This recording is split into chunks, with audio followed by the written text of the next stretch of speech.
저는 어렸을 때 그런 상상을 해봤습니다. 문이 두 개가 있는데요. 한쪽 문은 크고 한쪽 문은 작은 거예요. 그럼 내가 마지막에 어디에 들어가냐? 이거를 테스트를 이제 마지막으로 받는다 이런 생각을 해봤어요. 그래서 제가 이제 좀 쭈그러서라도 좁은 문으로 들어가야겠다. 어렸을 때 교회에서 전도사님이 좁은 문으로 들어가야 한다고 하시는 걸 듣고 해본 생각입니다. 오늘 말씀이 그 말씀입니다. 좁은 문으로 들어가라. 여러분 혹시 사람 기억 잘 하세요? 저는 사람을 기억을 잘하는 편입니다. 사람을 기억을 잘 못하는 사람들도 있어요. 이거 사람마다 다른 겁니다. 저는 사람을 기억을 잘하는데 그거보다 더 뛰어난 게요. 저는 사람 기억을 잘 당해요. 무슨 말이냐면요. 많은 사람들이 저를 기억해요. 쉽게 기억해요. 왜냐하면 특징이 너무 명확해요. 특히 식당 사장님들이 저를 너무 잘 기억하세요. 두 번째 간 건데도 기억하세요. 지난번에 오셨죠? 하면서 아주 얼굴이 밝으세요. 사장님들은 그 오랜 장사의 경험으로 본능적으로 알아요. 저 사람은 놓치면 안 돼. 그래서 이제 저는 제가 그렇게 원하든 원하지 않든 이제 사장님들한테 기억되는 대상이 되었어요. 저랑 같이 가시면 가끔 서비스도 나오고 그럽니다. 네. 우리 주님이 우리를 기억하실까요? 우리가 이런 찬양하죠. 내 이름 아시죠? 내 모든 생각도 흐르는 눈물 주가 닦아주셨죠. 이렇게 찬양하잖아요. 아는 정도가 아니죠. 아는 정도가 아니죠. 우리를 지으셨고 우리에게 지금도 호흡을 주시고 계시며 우리를 평생 이끄시는 분이십니다. 네, 좋은 것 주고 싶어 하시는 분이세요. 저는 오늘 여러분이 들었을 때 좀 혼란스러울 수 있는 이야기를 할 겁니다. 왜냐하면 그동안 교회에서 들었던 얘기랑 좀 부딪히는 부분이 있거든요. 그러니까 그동안 내가 속은 건가? 이렇게 생각할 수도 있는데 그렇다기보다는 업그레이드 됐다 이렇게 생각을 해주시면 좋겠습니다. 한국교회는 지금 위기 상황입니다. 저는 이 위기가 너무 당연하게 왔다고 생각하고요. 시대에 따라서 그냥 어쩔 수 없는 현상이라고도 생각합니다. 이것은 그냥 역사적으로도 다른 나라들에서도 국민 소득이 이 정도 될 때 이 정도로 사람들이 종교를 대하고 찾고 하는 부분이고요. 그리고 지금은 과학이 많이 발달하고 그것이 수없이 증명되면서 사람들이 막연하게 믿었던 어떤 맹목적인 그런 무속신앙이나 아니면 뭐 동물을 숭배한다든지 큰 나무에 어떤 영험한 힘이 있다고 믿는다든지 그런 토템적 신앙이 많이 없어졌어요. 네. 그런데 교회 안에는 그게 남아 있습니다. 그런 신앙 부류가 남아 있어요. 이성을 무시하고 맹목적으로 달려드는 신앙이 남아 있습니다. 그리고 한국교회가 왜 위기가 왔냐라고 하신다면 이제 저는 교회가 교회답지 못해서 위기가 왔다고 생각합니다. 무슨 말이냐면요. 우리가 하나님을 잘 믿고 싶은데 하나님을 잘 믿자고 하면서 하나님을 잘 못 믿은 거예요. 다시 쉽게 말하면 하나님을 믿자고 하면서 한국교회는 교리를 숭배했습니다. 교리 숭배. 그런데 이 교리가요, 신학을 공부해 보면요, 이 교리는 변해요. 시대에 따라서요. 기독교 교회사도 있고요. 기독교 교리사도 있습니다. 시대마다 교회가 어떻고, 시대마다 왜 그런 교회가 형성됐는지, 그 교리 안에서 어떤 논쟁들이 있었고, 어떤 싸움들이 있었는지도 배웁니다. 근데 이제 일반 성도님들은 그냥 교리만 듣잖아요. 깊이 있게 듣는 것도 아니고, 단순하게 그냥 그것만 듣고 뭐 아니면 세가족 시간에 막 몇 주간에 그냥 하는 그것만 듣고 이게 말씀이구나 하면서 이제 이걸 받아들이는데 그런데 알고 보면 우리가 받아들인 건 굉장히 단순화된 교리예요. 그 교리는 이제 이 말씀에 대한 어떤 해석이고요. 해석인데 이제 해석은 계속 변하는 거고 해석은 해석하는 사람에 따라 다르고 근데 이제 그 해석하는 어떤 집단의 해석을 우리가 이게 정설이다 이렇게 믿는 거죠. 근데 그 해석들은 또 시대의 상황에 따라 필요에 따라 강조점들이 좀 달라집니다. 우리가 흔히 알고 있는 교리는 결국 뭐냐면 서양의 복음주의 계열의 보수적인 선교사들이 우리에게 와서 이제 가르쳐야 하는데, 우리가 이거 너무 생소한 얘기라서 못 알아들으니까 아주 심플하게 가르치는 거예요. 아주 단순화시켜서 심플하게 가르치는데, 그래서 결국은 그냥 어떻게 8글자로 어떻게 줄여지냐면 이게 예수천당 불신지옥으로 줄여지는 겁니다. 그러니까 이제 모든 걸 구원에 초점을 맞춰서 여기 구원에 초점을 맞춰서 구원으로 접근을 하는 거예요. 여기서 말하는 구원은 이제 죽어서 천국 가냐 못 가냐 이걸로 단순화시킨 거예요. 그래서 여기서 예수님을 믿으면 구원받는다. 안 믿으면 구원 못 받는다. 이렇게 되는 거고, 그래서 예수님을 믿으면 구원받는다. 이게 결론이죠. 그러면 이제 수많은 문제가 생기는데요. 착하게 살았는데 안 믿으면요, 그러면 이제 구원 못 받아. 이렇게 되거든요.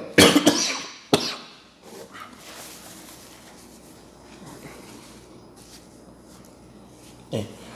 그렇게 되려면 이제 또 이게 행위냐 믿음이냐 이걸 나눠야 되고, 그러니까 행위냐 믿음이냐, 오직 믿음으로 구원받는다.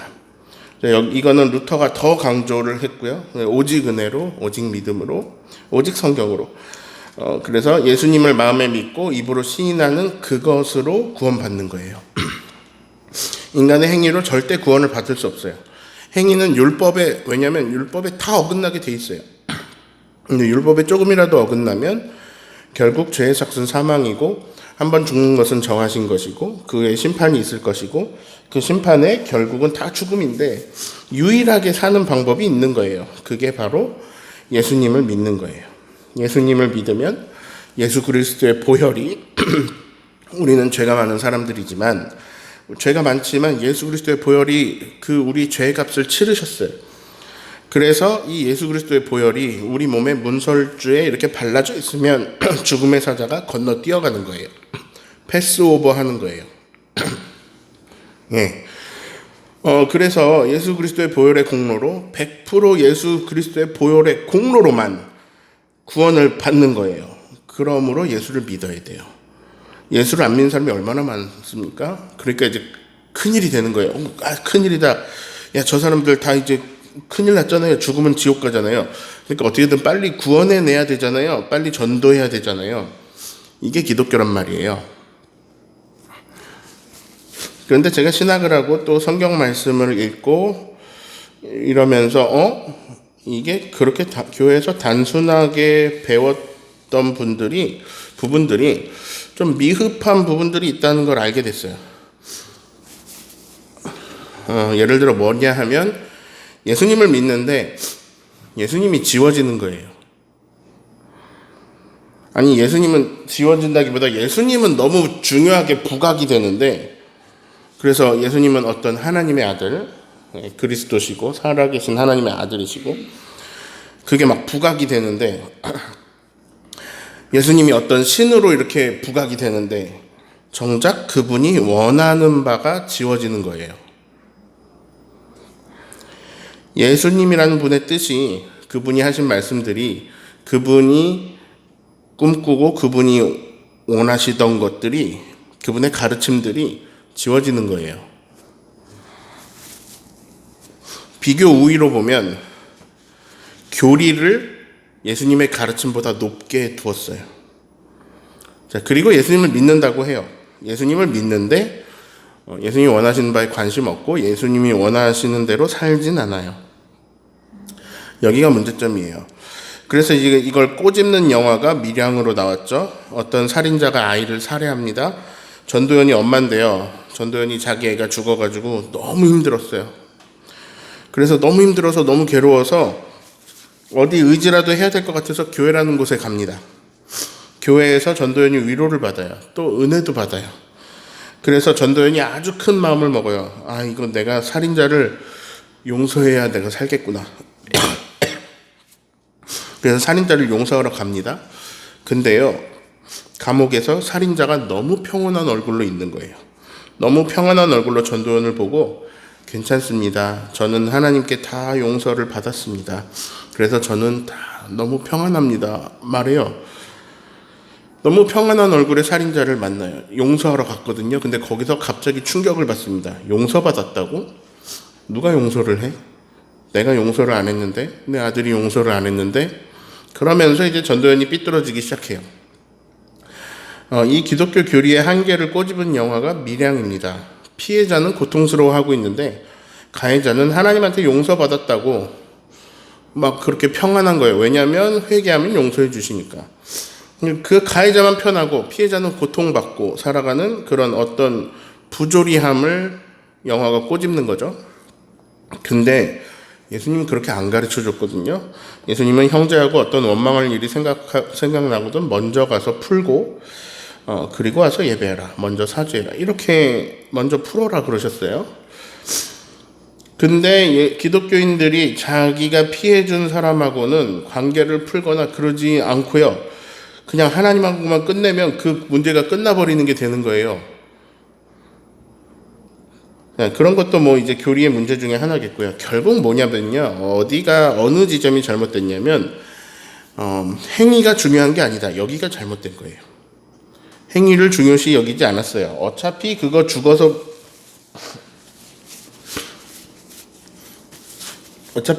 천국 가고 하는데 그거 아무 도움 안 돼. 죽어서 천국 가려면 오직 예수를 믿어야 돼. 자, 그러면서 이제 교회에서 강조한 게 뭐냐면 주일 성수, 11조 헌금, 술 담배 하지 말자. 이거로 우리나라가 이제 강조점을 둔 거예요. 술 담배 하지 말아라. 주일 성수해라. 11조 해라. 1천 번째 헌금해라. 그러면 하나님의 축복을 내리사 부어주신다. 이게 교회 가르침인데, 근데 그게 이제 시대에 정확히 맞아 떨어졌어요. 우리나라의 엄청난 경제 발전기에 사람들이 헌금을 했더니 진짜로 집이 막 발전을 하는 거예요. 막 잘 되는 거예요. 할머니 세대들은 그렇게 진짜로 믿었어요. 우리나라 너무 못 살았는데, 못 먹었는데 갑자기 음식이 남아 돌도록 풍요롭게 됐단 말이에요. 예수 믿고 났더니 우리나라 잘 살게 됐어.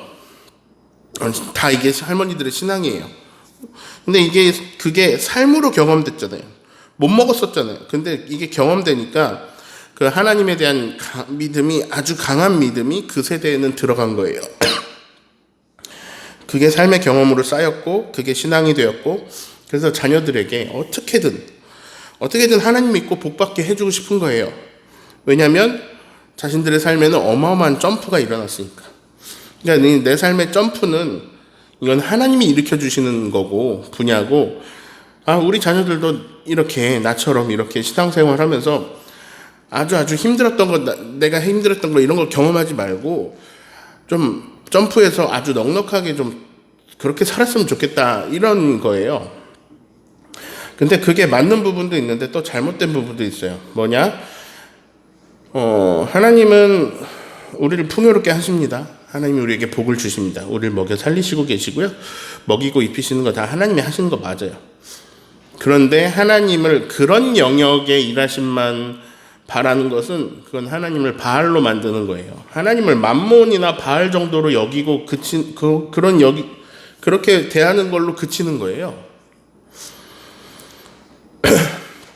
우리나라는 독재자들이 생겼어요. 이 독재자들이 반대 세력들을 아주 처참하게 짓밟았어요.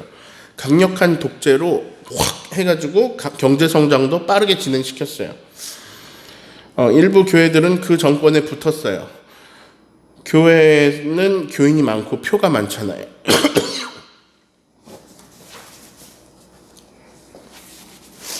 그러니까 정치권이 원하는 것과 교회가 원하는 게 서로 결합이 된 거죠.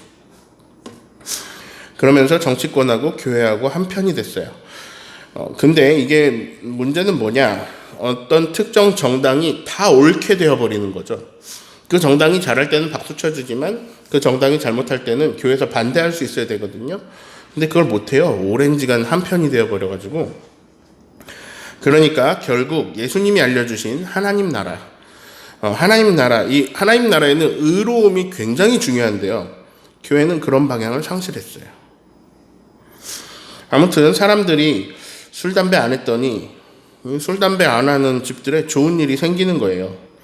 우리나라 술로 망하는 나라거든요. 술 먹고 하면은 범죄도 용서되고, 술 먹고 하면 음주운전도 용서가 되고, 그랬던 문화가 한국 문화였고, 정말 어찌나 술을 마시고 어찌나 술만 마시면 이렇게 강아지처럼 되시는지. 동네마다 가정마다 한국은 정말 술 때문에 망하게 생긴 거예요. 선교사들이 볼 땐 평소에 괜찮았던 사람이 술 먹고 다 때려 부수고 술 먹고 싸우고 술 먹고 실수하고 범죄하고 그러는 거예요. 이걸 끊어주면 되겠다. 그래서 당시에 그게 굉장히 강했던 겁니다. 교회의 어떤 집중된 강조점이 그때는 그게 맞았을 수 있어요. 그게 잘한 것 같아요. 근데 지금은 아닐 수도 있고 그런 겁니다. 아무튼 교회 다니고 술 끊은 가정마다 화목해지고 평안해진 부분은 또 순기능이기도 합니다. 근데 문제는 결국 교회가 만들어낸 기독교인은 이렇게 된 거예요. 일요일에 교회 가고 헌금하고 술 담배 안 하고 이렇게 된 거예요. 근데 잘못된 가르침 큰 게 하나가 붙어 있잖아요. 뭐냐면 행위에서 구원이 난 게 아니다.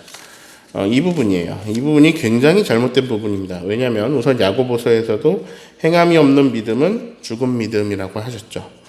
행위가 없는 믿음은 가짜다. 그 죽은 믿음이다. 이렇게 가르치고 있어요. 근데 우리의 교리 숭배의 힘 앞에서는 그 말씀이 힘을 잃는 거예요. 그러니까 사람들의 신앙의 밑바닥에 뭐가 깔리느냐? 행위가 중요하지 않은 게 있어요. 이게 무의식 중에, 신앙의 무의식 중에 깔리는 거예요, 크게. 근데 이거는요, 옛날에 거짓 선지자들, 거짓 교사들의 잘못된 가르침에도 다 있었어요. 이 행위가 별로 중요하지 않다. 역사 내내 있었어요. 우리가 또 1세기 서신서들에 많이 쓰일 때도 그런 게 있었어요. 지금 우리가 수요일 기도회를 요한계시록을 하고 있지만, 니골라당도 그런 부분이 있었고, 당대의 영지주의도 그런 부분이 있었고, 아무튼 공통점은 행위가 중요하지 않다. 사람의 육신 이거 악한 거고 이거 중요하지 않다. 그러니까 육신은 별로 안 중요하고 영만 중요하니까. 그러니까 육신으로 하는 행위들은 별로 의미가 두지 않아도 된다. 그러니까 이제 육신으로 마음껏 아무거나 해도 되니까 결국 사람이 그렇게 방종하게 되면 결국 범죄하게 됩니다. 이런 가르침들이 전부 잘못된 거거든요. 예수님의 가르침을 보면요. 예수님은 나를 믿으라도 있지만 나를 결국 뭐냐면 나를 따르라는 거예요. 자기 십자가를 지고 나를 따르라. 이렇게 살아라. 나를 따라 살아라. 이런 거예요. 예수님 말씀하신 하나님 나라는 우리가 생각하는 어떤 협소한 개념의 천국이 아니에요. 그것보다 훨씬 큰 개념입니다. 근데 예수님이 말씀하시는 건 하나님 나라인데 그 하나님 나라는 사실 우리가 모르는 개념이에요. 그 당시 사람들도 모르는 거예요. 그래서 알려주시죠. 하나님 나라는 이렇다. 하나님 나라는 이렇다. 하나님 나라는 이렇게 돼야 된다. 하나님 나라는 이런 방향이다. 예수님이 계속 와서 가르침을 주세요. 계속 알려주세요. 제자들의 말도 아니고 바울의 말도 아니고 예수님의 말씀이에요. 근데 한국교회는 그게 안 먹혀요. 한국교회는 예수님 말씀보다 이 불완전한 교리가 우위에 있습니다. 그래서 한국 교인들에게 안 중요해요. 예수님을 믿는다고 하지만 예수님 가르치면 귀가 열려있지 않아요. 별로 안 중요하거든요. 내가 구원받고 이런 거 예수님 말씀 별로 안 중요해요. 예수님은 하나님 나라를 그렇게 가르치지 않으셨어요. 한국 교회는 예수님의 가르침을 붙잡아야 돼요. 지금 그거 안 하면 망합니다. 오늘 읽은 말씀은 이런 내용입니다. 좋은 나무는 좋은 열매를 맺는다. 되게 단순한 거예요. 좋은 나무는 좋은 열매를 맺는다. 결론이 20절이에요. 20절을 같이 읽어봅니다. 이러므로 막 거짓 선지자도 막 나오고 막 그러는데 결국은 판별할 수 있다. 열매로 그들을 안다. 결국은 열매가 중요하다. 좋은 나무가 좋은 열매를 맺고 결국은 우리가 좋은 열매를 맺어야 된다는 얘기예요. 무슨 말이에요? 우리가 맺어낸 열매들, 우리의 행위, 우리의 행동이 중요하다는 거예요. 그리고 그 행동이, 그 열매가 나쁜 걸 보면 결국은 그 가짜라는 거예요. 그 믿음도 잘못된 거고 거짓 선지자다. 열매가 가짜가 나오게 하는 걸 가르치는 것은 거짓 선지자다. 좋은 열매가 나오게 가르치는 것이 진짜 하나님을 전하는 선지자라는 거예요. 근데 한국교회 교인들이 맺어낸 좋은 열매도 엄청나게 많아요. 근데 안 좋은 열매도 많아요. 그리고 사람이 제일 힘들 때가 언제냐면 그냥 뭐 범죄자들이 범죄했다, 뭐 탈옥한 누가 또 범죄했다, 이럴 땐 별로 안 힘들어요. 근데 내가 정말 신뢰했던 사람, 내가 존경했던 사람이 범죄하고 나쁜 열매를 맺었을 때, 내가 선망의 대상으로 여기던 교수님이 성추행을 했을 때, 내가 존경하던 목사님이 교회 예산을 빼돌렸다고 도망갔다고 할 때, 뭐 그럴 때, 그러니까 정말 저 사람은 정말 믿을만해, 신뢰했던 사람이 나쁜 열매를 맺을 때, 그때 힘든 거예요. 근데 선지자들 중에 본인도 나쁜 열매를 맺고 계속 다른 사람, 가르치는 사람들도 나쁜 열매를 계속 맺어내게 했던 사람들이 있어요. 열매로 그들을 알리라. 거짓 선지자들은 가시나무다, 엉겅퀴다. 그런 거기선 포도가 안 나온다, 거기선 무화과 안 나온다, 예수님 말씀하시는 거예요. 그러면서 아주 중요한 말씀을 하십니다. 21절을 읽습니다. 나더러 주여 주여.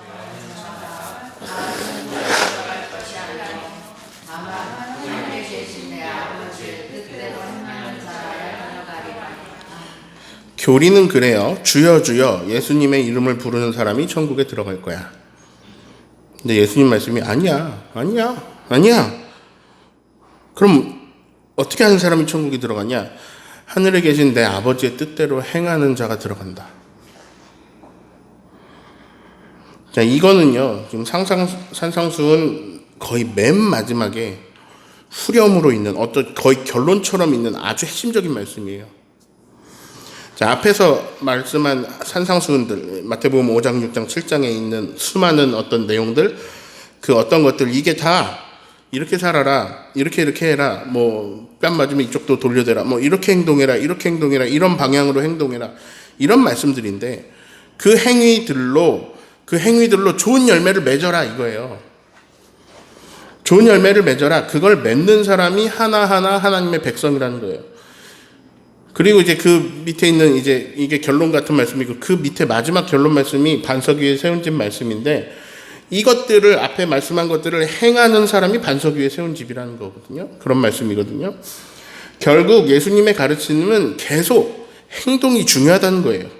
열매가 중요하다는 거예요.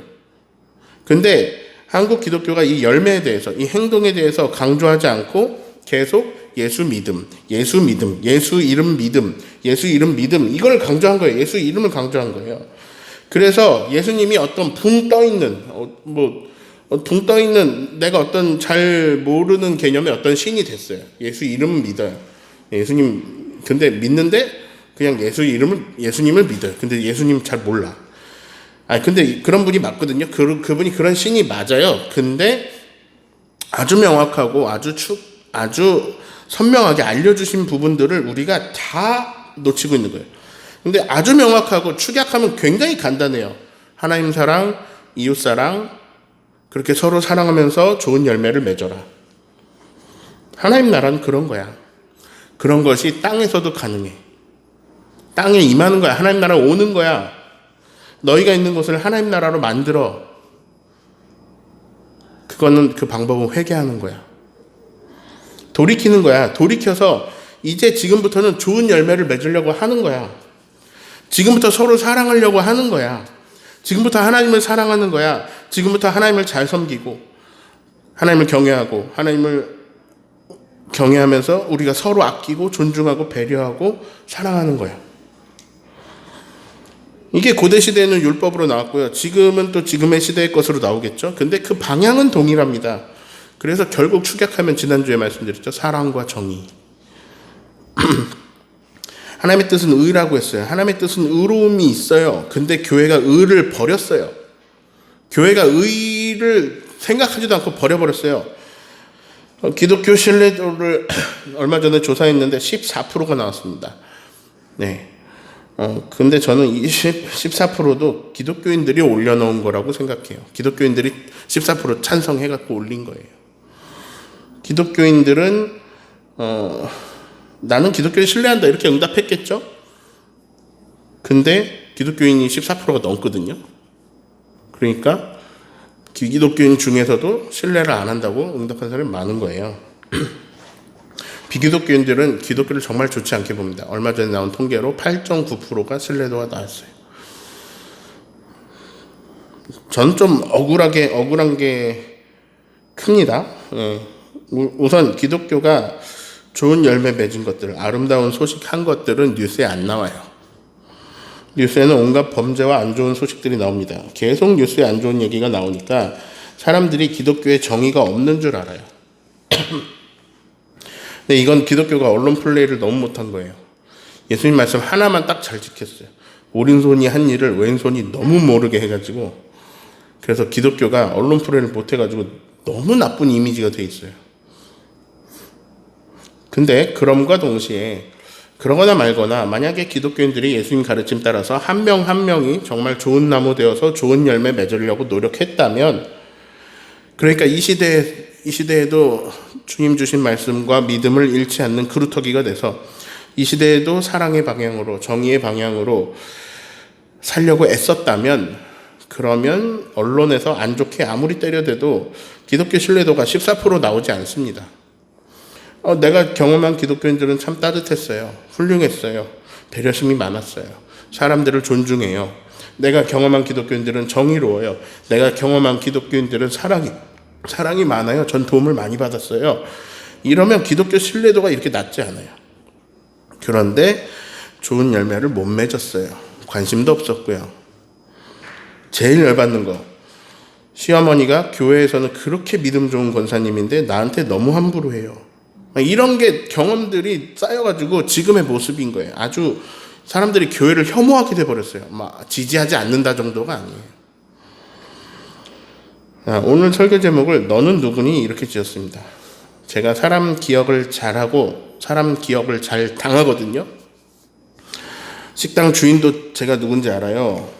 돈가스 2번만 먹으러 가도 그분이 날 알아요.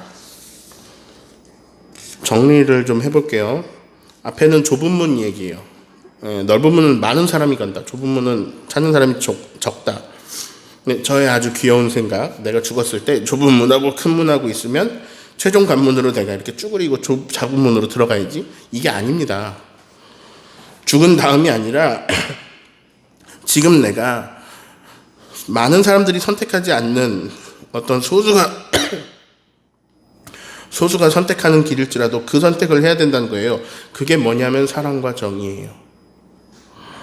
만약에 많은 사람들이 사랑과 정의를 선택하면 사랑과 정의를 선택해야 돼요. 많은 사람들이 바른 방향으로 가고 있다면 올바른 걸 선택해야 돼요. 근데 많은 사람들이 그걸 하지 않아요. 왜냐하면 자기 욕심대로 살면요, 사랑에서 벗어나게 되고 정의에서 벗어나게 되거든요. 근데 사람은 계속 욕심이 생깁니다. 그래도 우리도 사람이잖아요. 욕심 잠깐 내려놓고 사랑과 정의로 살아야 되는 거예요.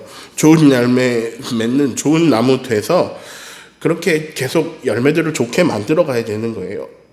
이게 안 되면 비기독교인들에게 기독교인들이 어떻게 보일까요? 자, 좋은 열매 맺으려는 마음은 없어요. 근데 예수 믿고 자기들은 천국에 갔대요. 자기들만 구원받았대요. 다 구원 못 받았대요. 근데 자기들만 구원받았다는 사람들이 열매가 되게 안 좋아요. 의롭지도 않아요. 그래서 사람들로 하여금 저 사람들을 모이는 천국이면 난 안 가고 싶어. 이렇게 만들어버렸다고요. 그런데 예수님이 오늘 뭐라 그러시냐면요, 그런 사람들이 많대요. 왜 많냐? 그게 넓은 분이거든요. 22절 보세요. 그날에 많은 사람이 이렇게 말할 거라 그랬어요. 우리가 이렇게 했어요, 주님. 주여 주여, 우리가 주의 이름으로 선지자 노릇을 했어요. 저 목사였다니까요. 저 목사예요. 주의 이름으로 귀신도 쫓았어요. 제가 안수기도 얼마나 많이 했는데요. 제가 기도해가지고 막 병도 고치고 그랬잖아요. 하나님 역사해 주셨잖아요. 제가 주의 이름으로 많은 권능을 행하지 않았습니까? 23절 같이 읽습니다. 그때에 내가 그들에게 밝히 말하되 내가 너희를 도무지 알지 못하니 불법을 행하는 자들아 내게서 떠나. 오늘 설교 제목이에요. 넌 누구니? 예수님이 우리를 기억 못한다고? 아니, 기억하시죠. 근데 예수님이 뭐까지 기억하시냐면 불법을 행하면서 계속 살아온 것까지 기억을 하시는 거예요. 불법을 행하는 자들아 내게서 떠나가라. 예수님이 지난번 말씀은 그랬죠. 나를 반대하지 않는 사람은 우리를 위하는 사람이다. 요한이 저희가 그거 막았어요. 이거 신나게 말하고 있는데 예수님이 아니야. 그 사람들 우리 편이야. 이렇게 말씀하셨거든요. 심지어 활동도 같이 안 하시고 얼굴도 몰랐던 사람들도 우리 편이야 하셨던 분이 아주 냉철하게 넌 누구니? 이렇게 하신다는 거예요. 누구들? 불법을 행하는 사람들, 나쁜 열매에 맺어내는 사람들에게요. 우리가 가진 교리가 잘못된 건 아니에요. 조금 불완전한 면은 있지만, 근데 그러다 보니 잘못 가르쳐줘서 오해를 불러온 부분들이 너무 커졌어요. 그 중에 제일 큰 게 행위와 구원이 관련 없다고 아주 거대한 신앙의 무의식 속에 쌓이는 그 믿음이에요. 근데 그게 아니에요. 예수님은 계속 행위를 강조하셨어요. 열매를 강조하셨어요. 그럼 이제 물어볼 수 있습니다. 헷갈립니다. 목사님, 누가 구원받습니까? 예수님 알려주신 대로 대답을 드릴게요. 지극히 작은 자에게 잘한 사람이 구원받습니다. 네, 이게 예수님 가르침입니다. 지극히 작은 자 한 사람을 소중히 여긴 사람, 그 사람은 하늘의 보화를 쌓는 사람이고 상급을 쌓는 사람입니다. 그리고 그렇게 사는 사람은 열매가 좋아요. 근데 그건 쉽지가 않아요. 우리의 삶 속에 반복됩니다. 좋은 열매 맺고 싶은 마음도 있어요. 욕심 부리고 싶은 마음도 있어요. 이거 늘 우리 안에서 반복되고 싸웁니다. 근데 예수님을 따른다는 것은 한 번이라도 더 회개하고 한 번이라도 더 사랑과 정의를 선택하는 거예요. 좋은 열매를 맺어가는 거예요. 그렇게 믿음을 지키는 저와 여러분 되시기를 예수님의 이름으로 축원합니다.